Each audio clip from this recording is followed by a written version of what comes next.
నిన్న కాంగ్రెస్ పార్టీ వాళ్ళు చేసిన ఆరోపణల మీద మేము మాట్లాడదలుచుకున్నాం. నిన్న ఒక వ్యక్తి మాట్లాడుతున్నాడు, ఒక 10 సంవత్సరాలు అధికారంలో ఉన్న ఒక ఎమ్మెల్యేని పట్టుకొని, ఒక మాజీ ఎమ్మెల్యేని పట్టుకొని నువ్వేం పీకినవన్న మాట మాట్లాడుతున్నాడు. అదే వర్డ్ యాజ్ ఇట్ ఈస్గా మాట్లాడుతున్నాడు. అసలు ఒక వ్యక్తి గురించి అసలు నువ్వు చెప్పదలుచుకున్నది ఏంది? నువ్వు మాట్లాడేటప్పుడు ఒక సంస్కారయుతంగా మాట్లాడాలి. నువ్వు ఒక మాజీ ఎమ్మెల్యేని పట్టుకొని నువ్వు ఏం పీకినవాడు మాట్లాడే స్థాయి కాదు కదా నీది.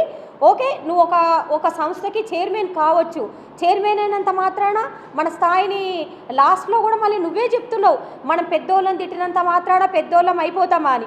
మరి నువ్వు కూడా పెద్ద అయినని తిట్టినావు, పెద్దోళ్ళం అయిపోతామా అంటే మనమే ఎదుటోళ్ళకు చెప్పకనే చెప్పించుకుంటున్నాం అన్నమాట ఈ ధోరణి.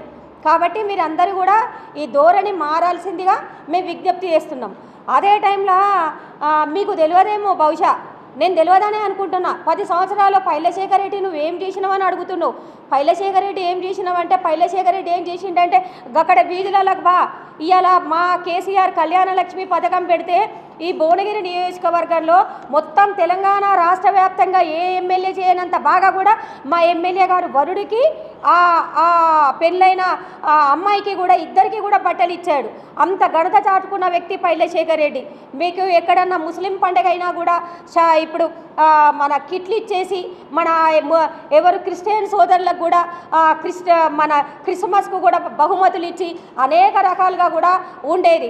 అసలు మీకు తెలుసా, నిన్న మాట్లాడిన వ్యక్తికి నేను చెప్తున్నా, అసలు నువ్వేం పీకినావని అడుగుతున్నావు. శేఖర్ రెడ్డి సార్ ఎక్కడా, పైలశేఖర్ రెడ్డి ఎక్కడా అని 10 సంవత్సరాలలో అడిగితే మేము చెప్పేది, మేము కార్యకర్తలుగా పైలశేఖర్ రెడ్డి అగొక్కడ మోరికాడ నిలబడ్డాడు, ఇక్కడ ఉన్నాడని చెప్పేది.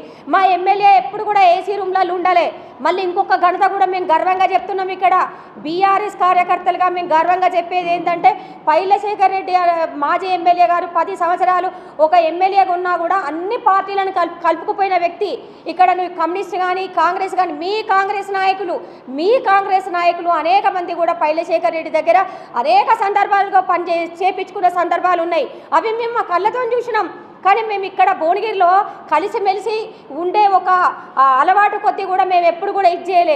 మేము కూడా మీలాగా తిరగబడి వ్యంగ్యమైన పదాలతోటి మాట్లాడి విమర్శించడం మొదలు పెడితే అసలు మీరెంత మేమెంతో అనుకుంటా పోతే, నువ్వు చెప్పినావు కదా ప్రజాక్షేత్రంలోనే తెలుసుకుందామని, అదే ప్రజాక్షేత్రంలోకి మేము కూడా రాబోతున్నాము. కాబట్టి మీరు ఏం తొందరపడకండి, దేనికైనా సమాధానం అన్నీ మీరు మాట్లాడే ప్రతి మాటకు కూడా మేము సమాధానాలు చెప్తాం.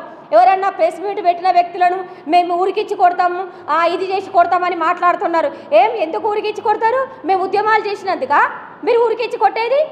ఒక మహిళగా నేను ప్రశ్నిస్తున్నా, ఆ రోజు ఎవరయ్యా మీరు భువనగిరి నియోజకవర్గంలో ఇవాళ వచ్చి మా ఉద్యమాలలో నిలబడ వ్యక్తులను మీరు ఊరికిచ్చి కొడతా అనే అంత ధైర్యం మీకు ఎక్కడిది? అసలు మీరు ఎందుకు ఈ మాటలు మాట్లాడుతున్నారు?